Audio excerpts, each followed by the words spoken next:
Infertility और बाकी चीज़ें जैसे हाई रिस्क प्रेगनेंसीज़ हैं, फाइब्रॉइड्स हैं, इन सब का एक इंटीग्रेटेड ट्रीटमेंट देते हैं। मतलब कि आयुर्वेदा, नेचुरोपैथी एंड एलोपैथी को कंबाइन, क्योंकि हर थेरेपी में कुछ ना कुछ अच्छा होता है। सो एलोपैथी में more than 35 years of age अगर आपकी प्रेगनेंसी होती है तो उसको हाई रिस्क प्रेगनेंसी या लेट एज प्रेगनेंसी में माना जाता है। आप उसमें शुरू से ही एक अच्छी सी केयर करवाओ और प्रॉपर ट्रीटमेंट लो।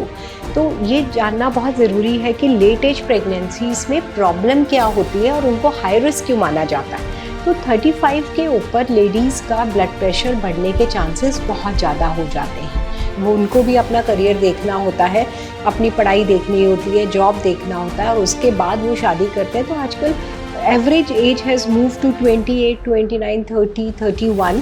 सो 30 के बाद डेफिनेटली फर्टिलिटी डिक्लाइन शुरू हो जाता है। अल्ट्रासाउंड जब करते हैं तो हमें ये एग्जैक्टली पता चल जाता है कि बच्चे की ग्रोथ कैसी है, पानी ठीक है, ज़्यादा है, कम है।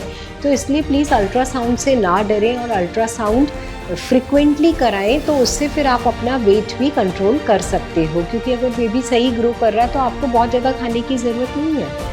अगर कोई प्लान करके प्रेगनेंसी कर रहा है तो कितना टाइम पहले हमें अपना ये सारी चीज़ें छोड़ देनी चाहिए? तो उसके ऊपर आप क्या सोच रहे हो, आपका क्या लाइफस्टाइल है, वो उन सब का इफ़ेक्ट उस एग पर होता है। तो अगर प्रेगनेंसी होने के 6 महीने पहले आप बहुत काम हैं, आप अच्छी डाइट ले रहे हो, आप स्ट्रेस फ्री हो, आप डिटॉक्स कराते हो, आप अच्छा खाना खाते हो, स्मोकिंग ड्रिंकिंग नहीं करते हो, तो डेफिनेटली उसका इफ़ेक्ट आपके एग पे पड़ेगा, जो आगे जाके आपका बेबी बनेगा। नमस्कार, स्वागत है आपका आज के पॉडकास्ट में। हर बार की तरह आज हम अगेन फीमेल हेल्थ पे बात करेंगे और आज का जो हमारा टॉपिक है वो बहुत स्पेशल टॉपिक है, जो कि आज की बहुत सारी फीमेल्स का एक कॉमन कंसर्न है। वो है लेट एज प्रेगनेंसीज को लेकर। जैसे कि आप सबको पता है, आज के टाइम पे जो फीमेल्स हैं लेट कंसीव करती हैं, जिसके पीछे बहुत एक कॉमन रीजन है। वो है कि आज के टाइम पे फीमेल्स भी बहुत करियर ओरिएंटेड हैं, एजुकेशन को प्रायोरिटी देते हैं, करियर को प्रायोरिटी देते हैं। तो हर कोई थोड़ा लेट ही मैरिज करता है, क्योंकि वो लेट अपने करियर में सेट होते हैं। तो आज के टाइम पे जो मैरिज का अगर हम कॉमन एज देखें, वो 30s में या अर्ली 30s में है, और पहले के टाइम पे ये मिड 20s तक ऑलमोस्ट हो जाता था। तो लेट एज में जो प्रेगनेंसीज हो रही हैं, आज हम उसी बारे में बात करेंगे। पर सबसे पहले ये चीज डिस्कस करेंगे कि एग्जैक्ट जो एज ग्रुप है, किस एज ग्रुप को हम बोलेंगे कि ये लेट एज ग्रुप के अंदर आता है। गुड मॉर्निंग, मैं डॉक्टर प्रीति जिंदल, सीनियर कंसल्टेंट गायनेकोलॉजिस्ट। मैं एक एलोपैथिक डॉक्टर हूँ। I am recurrent miscarriage, high risk pregnancy, IVF and robotic surgery expert. और मैं आज डॉक्टर मिताली के साथ हूँ। हमने एक बहुत अच्छा यूनिक प्रोग्राम शुरू किया है, integrated approach to the patient, to the gynaecological patient, जिसमें हम इनफर्टिलिटी और बाकी चीज़ें जैसे हाई रिस्क प्रेगनेंसीज़ हैं, फाइब्रॉइड्स हैं, इन सब का एक इंटीग्रेटेड ट्रीटमेंट देते हैं। मतलब कि आयुर्वेदा, नेचुरोपैथी एंड एलोपैथी को कंबाइन, क्योंकि हर थेरेपी में कुछ ना कुछ अच्छा होता है। सो उनको अगर हम कंबाइन करते हैं तो पेशेंट्स को बहुत फ़ायदा होता है। So this is our endeavour. एक नई हमने मुहिम शुरू की है कि इंटीग्रेटेड तरीके से आप लोगों को एडवाइस देना और आप लोगों की हेल्प करना। आज बहुत अच्छा टॉपिक डॉक्टर मिताली ने लिया है और वो है high risk pregnancy and late age pregnancy. So allopathy में more than 35 years of age अगर आपकी प्रेगनेंसी होती है तो उसको हाई रिस्क प्रेगनेंसी या लेट एज प्रेगनेंसी में माना जाता है। ये जो लेट एज प्रेगनेंसीज हैं, क्या ये सारी की सारी रिस्की होती हैं, या कुछ प्रेगनेंसी ऐसी भी हो सकती हैं जो बिल्कुल स्मूथ जाएं? Most of the late age pregnancies they go smooth, provided आप उसमें शुरू से ही एक अच्छी सी केयर करवाओ और प्रॉपर ट्रीटमेंट लो। तो ये जानना बहुत ज़रूरी है कि लेट एज प्रेगनेंसीज में प्रॉब्लम क्या होती है और उनको हाई रिस्क क्यों माना जाता है। तो 35 के ऊपर लेडीज़ का ब्लड प्रेशर बढ़ने के चांसेस बहुत ज़्यादा हो जाते हैं। तो ऐसे केसेस में जैसे ही पेशेंट हमारे पास आता है, हम उनको एस्प्रिन शुरू करते हैं। पर जो भी मैं बताऊंगी इसका मतलब ये नहीं कि आप अपने आप खाना शुरू कर दो। You have to take it under the medical guidance. So aspirin दिया जाता है low dose to the women. इसके 2-3 फायदे होते हैं। एक तो प्लेसेंटा जो ऑल होती है वो अच्छा बनती है, और मदर का बीपी प्रेगनेंसी में कम राइज होता है। सेकंड, जितनी भी लेट एज प्रेगनेंसीज होती हैं उनमें डायबिटीज होने का डर होता है, आपका वेट ज़्यादा बढ़ने का डर होता है, मिसकैरेज का रिस्क ज़्यादा होता है, और बाकी प्रॉब्लम जैसे प्लेसेंटा जो ऑल होती है वो एबनॉर्मल होने का डर होता है, बेबी की एबनॉर्मेलिटीज़ होने के रिस्क ज़्यादा बढ़ जाते हैं, और डीवीटी होने का डर बढ़ जाता है। मोड ऑफ डिलीवरी में इंस्ट्रूमेंटल या सिजेरियन डिलीवरी होने के चांसेस ज़्यादा हो जाते हैं। सो ये सारे कॉम्प्लिकेशंस हैं जो ऐसे कंडीशंस में जो लेट एज के साथ एसोसिएटेड माने जाते हैं। और मैम अगर कंसीव करने के लिए बेस्ट एज ग्रुप की बात करें तो कौन सा एज ग्रुप है जिसमें अगर हम कंसीव करते हैं तो सबसे बेस्ट रहता है? बेस्ट एज ग्रुप जानने के लिए सबसे पहले ये समझना बहुत ज़रूरी है कि जब भी एक लेडी बॉर्न होती है उसके अंदर 2 ओवरीज होती हैं, यूजुअली 99.99%, और ओवरीज में एक लिमिटेड नंबर ऑफ एग्स होते हैं। ये आप हमारे बाकी पॉडकास्ट में भी देख सकते हैं और इसके बारे में जानकारी ले सकते हैं। सो एज के साथ एग्स जो विमेन के हैं वो कम होने लगते हैं, and by the time she reaches 40 the actual good quality eggs are reduce to just 400। 2 million से वो 400 रह जाते हैं, और ये सिर्फ ना क्वांटिटी में ही नहीं कम होते, क्वालिटी भी खराब होती जाती है। सो जैसे जैसे आपकी एज बढ़ती जाती है आपके chances of conceiving with a normal healthy baby go on decreasing. So ideal age for conception जो माना जाता है वो 25 से लेके, और मे बी इवन लेसर 23 से लेके 30-32 तक आइडियल एज माना जाता है। पहले तो 32 भी नहीं मानते थे, 30 तक मानते थे, पर आजकल क्योंकि हमारे गर्ल्स जो हैं करियर ओरिएंटेड है, जिसमें कोई खराबी नहीं है, वो उनको भी अपना करियर देखना होता है, अपनी पढ़ाई देखनी होती है, जॉब देखना होता है, और उसके बाद वो शादी करते हैं। तो आजकल average age has move to 28, 29, 30, 31।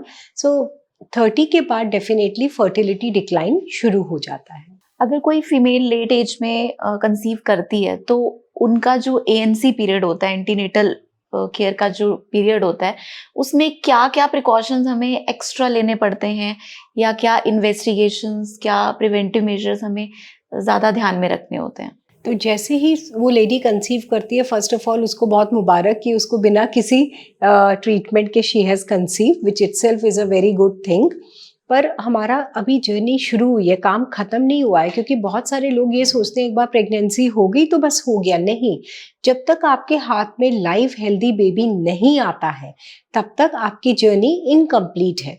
तो जैसे ही आपका प्रेगनेंसी टेस्ट पॉजिटिव आता है आपने तुरंत अपने गायनेकोलॉजिस्ट को जाके मिलना है, अपना बीपी चेक कराना है, अपने बेसिक ब्लड टेस्ट कराने हैं जैसे कि sugar, HP electrophoresis, blood group RH, thyroid, vitamin D, your CBC, RFT, LFT and sugar levels. ये करा के आपने फॉलिक एसिड, आइडियली तो फॉलिक एसिड कंसेप्शन के 6 महीने पहले ही शुरू कर देना चाहिए। ये आपके लिए नहीं है, ये आपके बेबी की बैकबोन को स्ट्रॉन्ग करता है। सो फॉलिक एसिड खाना है, और अगर आपकी एज 35 के ऊपर है तो मोस्ट लाइकली आपके गायनेकोलॉजिस्ट आपको एस्प्रिन भी शुरू करेंगे, विटामिन D भी देंगे, DVT स्टॉकिंग्स पहननी है। फिर आपने जैसे ही आपका बीटा HCG लेवल 1500 के ऊपर हो जाता है, बीटा HCG एक हार्मोन है जो हमें बताता है कि प्रेगनेंसी हुई कि नहीं, वो फर्स्ट विजिट पर हो जाना चाहिए, और वो जैसे ही 1500 के ऊपर होता है अल्ट्रासाउंड मस्ट है, क्योंकि उससे फिर हमें ये पता चलता है कि प्रेगनेंसी की जो लोकेशन है वो सही लोकेशन है, वो यूट्रस में है। 10% लोगों में प्रेगनेंसी जो है ट्यूब में रह जाती है, जिसको हम एक्टोपिक बोलते हैं, और वो फट भी सकती है और माँ की जान को खतरा भी हो सकता है।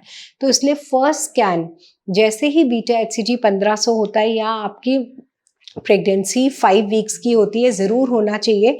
बहुत लोगों को ये मिथ है कि अल्ट्रासाउंड्स आर हार्मफुल। नहीं, अल्ट्रासाउंड में कोई रेडिएशंस नहीं होते, अल्ट्रासाउंड्स आर वेरी सेफ।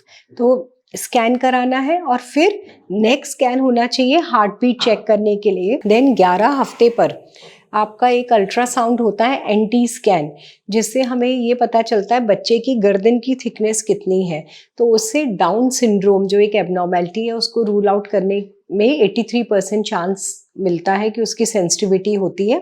और साथ में ही ब्लड टेस्ट होना चाहिए, डबल मार्कर या NIPT, जिससे कि हमें ये पता चलता है कि बच्चे में कोई विकृति तो नहीं है। फिर इसके बाद 18 हफ्ते पे अल्ट्रासाउंड होता है, जिससे कि ये पता चलता है कि बच्चे के सारे अंग सही बने हैं। साथ ही साथ जो इनकी एज ज़्यादा होती है उनका GTT ज़रूर जल्दी होना चाहिए। GTT होता है glucose tolerance test. Glucose tolerance test में क्या करते हैं, शुगर देके आपकी ब्लड शुगर लेवल्स को चेक करते हैं 3 बार, एक फास्टिंग, एक शुगर पीने के 1 घंटे के बाद और 2 घंटे के बाद। तो उससे पता चल जाता है कि कहीं डायबिटीज़ की टेंडेंसी तो नहीं है। और BP तो हर विजिट पे मॉनिटर होना ही चाहिए। और 28 हफ्ते के बाद ऐसे पेशेंट्स में BP और शुगर की बीमारी होने के चांसेस होते हैं, बेबी की ग्रोथ कम होने के चांसेस होते हैं। तो इनके रिपीटेड मॉनिटरिंग अल्ट्रासाउंड से होनी चाहिए कि पानी कम तो नहीं हो रहा, बेबी की ग्रोथ ठीक है कि नहीं है, और अकॉर्डिंगली आगे बढ़ना चाहिए। ड्यूरिंग प्रेगनेंसी वेट गेन को लेकर भी अलग अलग फीमेल्स के अलग अलग पर्सपेक्टिव होते हैं। कुछ फीमेल्स को बहुत ज़्यादा वेट गेन होता है और कई फीमेल्स को ये लगता है कि पिछली प्रेगनेंसी में तो मेरा इतना वेट गेन हुआ था पर इस बार मेरा इतना नहीं हुआ है। तो एग्जैक्ट क्या वेट गेन का रेशो है और किस ट्राइमेस्टर में ये ज़्यादा गेन होता है? आइडियली जो वेट गेन है it varies between 10 kgs to 15 kgs। जो फर्स्ट ट्राइमेस्टर है उसमें कई बार वेट गेन नहीं भी होता है या वेट लॉस होता है। फर्स्ट ट्राइमेस्टर मतलब फर्स्ट 12 वीक्स, और अगर वेट गेन होता है तो 1 kg इज गुड इनफ। इसके बाद आता है सेकेंड ट्राइमेस्टर 12 हफ्ते से 28 हफ्ते तक, तब 5 किलो और उसके बाद 5 किलो। तो ये तो बिल्कुल आइडियल है। पर जो बहुत पतले लोग होते हैं उनका ज़्यादा वेट गेन होता है, अराउंड 14-15, और जो ओबीस होते हैं उनमें कोशिश होनी चाहिए कि वेट गेन बहुत ज़्यादा ना हो। इसलिए यहाँ अल्ट्रासाउंड का रोल आता है, क्योंकि आप ऐसे ही विमेन को जब क्लिनिकली एग्जामिन करते हो तो आप ये नहीं बता सकते कि वेट बच्चे का बड़ा है कि माँ का बड़ा है। अल्ट्रासाउंड जब करते हैं तो हमें ये पता है, एग्जैक्टली पता चल जाता है कि बच्चे की ग्रोथ कैसी है, पानी ठीक है, ज़्यादा है, कम है। तो इसलिए प्लीज़ अल्ट्रासाउंड से ना डरें और अल्ट्रासाउंड फ्रिक्वेंटली कराएं, तो उससे फिर आप अपना वेट भी कंट्रोल कर सकते हो। क्योंकि अगर बेबी सही ग्रो कर रहा है तो आपको बहुत ज़्यादा खाने की ज़रूरत नहीं है। मैम अगर कोई फीमेल लेट एज में कंसीव करती है तो उसको बेड रेस्ट करना मस्ट है या नहीं है? क्योंकि बहुत सारी फीमेल्स को ये लगता है कि अगर लेट एज में वो 35, 38, 40s में अगर कंसीव कर रही हैं तो मतलब उनको बेड रेस्ट ही करना पड़ेगा। तो क्या ये मस्ट है या कुछ स्पेसिफिक कंडीशन है जिसमें ये कर सकते हैं? बेड रेस्ट प्रेगनेंसी में बिल्कुल भी ज़रूरी नहीं है, बल्कि बेड रेस्ट करने से एक तो सिर पे बहुत दबाव पड़ता है, BP बढ़ने का डर होता है, हेडेक होना शुरू हो जाता है। दूसरा, पैरों में क्लॉट जमने की डर होता है, जिसको हम बोलते हैं DVT। सो कोई भी ऐसी कंडीशन प्रेगनेंसी में नहीं है जहां आपको बेड रेस्ट करना पड़े। यस, अगर आपके बेबी की ग्रोथ कम है या ऑल नीचे की तरफ है तो हम बोलते हैं कि आप रेस्ट ज़्यादा करो, पर बेड रेस्ट नहीं। ये नहीं कि आपने उठना ही नहीं है। और कई बार क्या होता है, वो बेड के पीछे की तरफ ईंटें लगा के बेड को टेढ़ा कर देते हैं। इन सब चीज़ों को करने का बिल्कुल कोई इंडिकेशन नहीं है। सो बेड रेस्ट तो बिल्कुल भी प्रेगनेंसी में नहीं करना है। तो फीमेल रूटीन में अपना जॉब सारा वर्किंग सब चीजें कर सकते हैं जी। और ट्रैवलिंग को लेकर भी थोड़ा सा रहता है मिसकंसेप्शन कि ट्रैवलिंग करें ना करें, मेरा जॉब ऐसा है, मेरे को ट्रैवल करके जाना पड़ता है तो छोड़ना पड़ेगा, या कैसे ये सारी चीजें मैनेज कर सकते हैं? ट्रैवलिंग बिल्कुल सेफ है प्रेगनेंसी में, आप ट्रैवल कर सकते हो। ट्रैवल का कोई नुकसान नहीं, अनटिल अनलेस कि आप बिल्कुल ही ऐसी गांव वाली जगह में जा रहे हो जहाँ आपको ऊंट पर या हाथी पे बैठ के जाना है ना। वो तो आजकल होता नहीं है, रोड सारी बहुत अच्छी हैं। तो इसलिए ट्रैवल इज़ टोटली सेफ। सिर्फ सीट बेल्ट लगाओ और आराम से ट्रैवल करो, DVT स्टॉकिंग्स पहनो, ट्रैवल करो। जॉब ज़रूर करने चाहिए, जॉब छोड़ के घर बैठने का कोई फ़ायदा नहीं है। नहीं तो आप सोचते रहोगे, वेट गेन भी ज़्यादा हो जाएगा, 10 बीमारियां लग जाएंगी। So pregnancy is a very natural state, और उसको जितना नेचुरली लिया जाए उतना ही वो ठीक से निकल जाती है। लेट एज में कौन कौन से ऐसे फैक्टर्स हैं जो कि हमारी फर्टिलिटी को कम करते जाते हैं? लेट एज में हमारी एग क्वालिटी कम हो जाती है, स्पर्म क्वालिटी भी अफेक्ट होती है, क्योंकि अगर फीमेल की एज लेस ज़्यादा है तो मेल की भी करस्पॉन्डिंगली ज़्यादा ही होगी, तो स्पर्म की भी क्वालिटी अफेक्ट होती है, तो कंसेप्शन के चांसेस कम हो जाते हैं, रिकरेंट मिसकैरेज के चांसेस बढ़ जाते हैं। कई बार हमें पता ही नहीं चलता कि मिसकैरेज हो गया, क्योंकि ये देखा गया है 70% केसेस में जो मिसकैरेजेस होते हैं वो प्रेगनेंसी टेस्ट पॉजिटिव होने के पहले हो जाते हैं, क्योंकि कंसेप्शन जो है पीरियड आने के 14 दिन पहले होता है। तो उस 14 दिन से लेके पीरियड आने के बीच में बहुत सारी प्रेगनेंसीज अबॉर्ट हो जाती हैं, क्योंकि वो एबनॉर्मल होती हैं और वो बॉडी का तरीका होता है to get rid of abnormal pregnancies. So ये सारी इश्यूज आते हैं। आज के टाइम पे अर्बन एरियाज में अगर हम देखें तो स्मोकिंग और अल्कोहल इनटेक फीमेल्स में भी उतना ही कॉमन है जितना मेल्स में है। जब भी पेशेंट इनफर्टिलिटी के ट्रीटमेंट के लिए, काउंसलिंग के लिए आते हैं तो उसमें ये चीज़ बहुत कॉमन देखी जाती है। तो अगर कोई फीमेल्स हैं जो स्मोकिंग अल्कोहल के हैबिट्स में हैं, तो ये कैसे प्रेगनेंसी को इफ़ेक्ट करता है और कैसे इसको गिव अप करना चाहिए, कैसे, क्योंकि बहुत मुश्किल हो जाता है। कई लोगों को होता है कि हम इतने टाइम से इन चीज़ों में हैं, तो कैसे एकदम से गिव अप करें। सो डॉक्टर मिताली, आपको ये जान के बहुत हैरानी होगी, ये सिर्फ अर्बन एरिया में नहीं, रूरल एरियाज में भी विमेन बहुत स्मोकिंग, हुक्का, ड्रग्स ये बहुत लेती हैं। सो इसका अर्बन और रूरल से कोई लिंक नहीं है, it's about the tendency of the women कि वो कौन स्मोक कर रही है।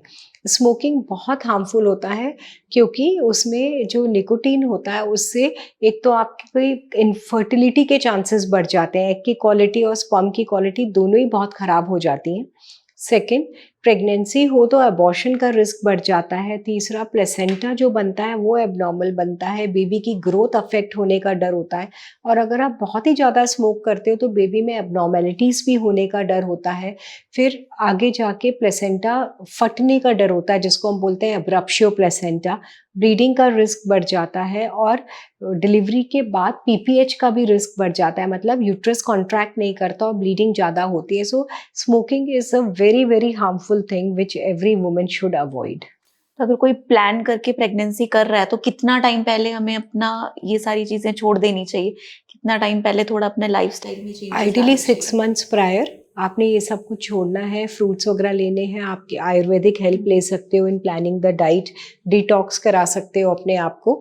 और फिर इसके बाद फॉलिक एसिड शुरू करो, फ्रूट्स वगैरह ज़्यादा लो, पानी वगैरह अच्छे से पियो एंड हेल्दी लाइफस्टाइल फॉलो करो, और फिर प्रेगनेंसी प्लान करो। आजकल एपिजेनेटिक्स या गर्भ संस्कार का बहुत रोल देखा गया है कि जो एग बन रहा है वही आगे जाके और आपका बेबी बनाएगा।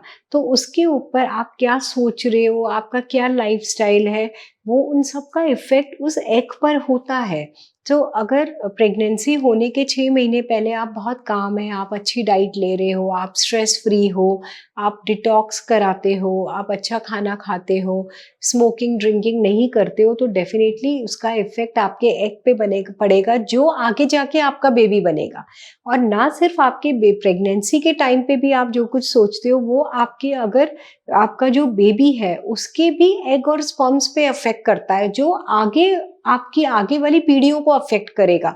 सो अगर आप अच्छा सोचते हैं, अच्छा खाते हैं, तो सिर्फ आपका ही बेबी नहीं, उसके भी आगे का बेबी भी अच्छा होता है। सो इसका इफेक्ट लॉन्ग टर्म चलता है, पीढ़ी दर पीढ़ी। ड्यूरिंग एएनसी जो एंटीनेटल केयर रहता है अपना, उसमें कितने डॉक्टर्स के विजिट रिक्वायर्ड होते हैं?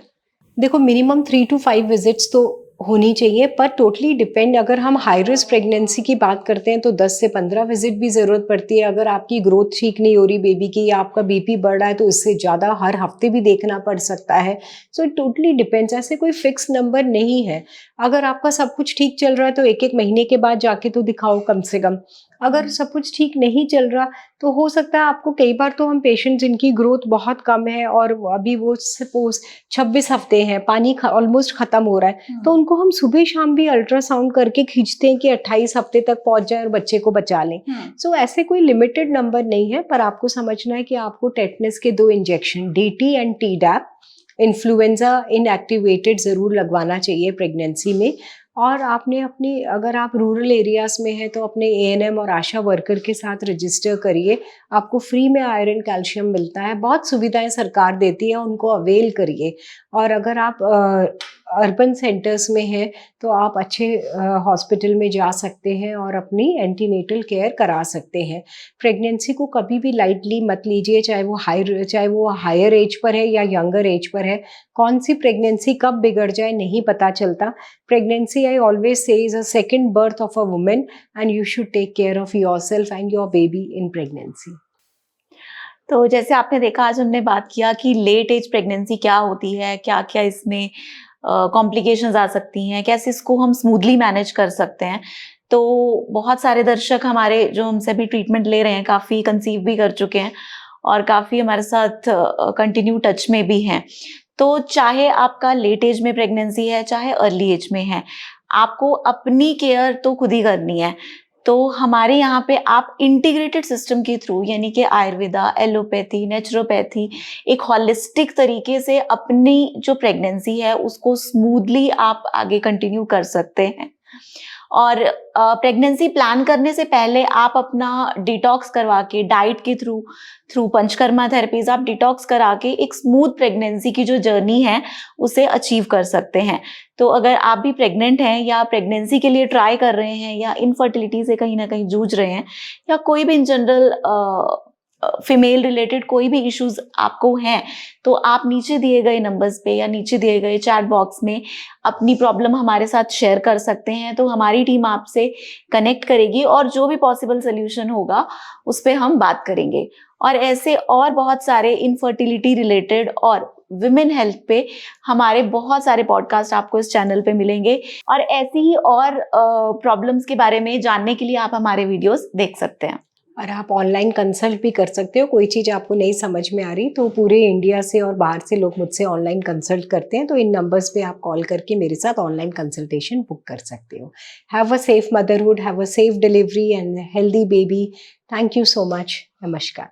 बार बार अबॉर्शंस होना या फिर अगर आप भी इनफर्टिलिटी से परेशान हो रहे हैं तो अभी आप अपॉइंटमेंट अपनी बुक कर लीजिए हमारे हिम्स हॉस्पिटल पंचकुला की, क्योंकि हर वेडनेसडे को डॉक्टर प्रीति जिंदल जो आईवीएफ स्पेशलिस्ट हैं और 30 ईयर से भी ज्यादा का उनको एक्सपीरियंस है, उनसे आप मिलकर अपनी प्रॉब्लम शेयर कर सकते हैं। और अगर बार बार आईवीएफ करवाने के बाद भी अगर आपको सक्सेस नहीं मिल रहा है तो डॉक्टर प्रीति जिंदल से तुरंत मिलिए।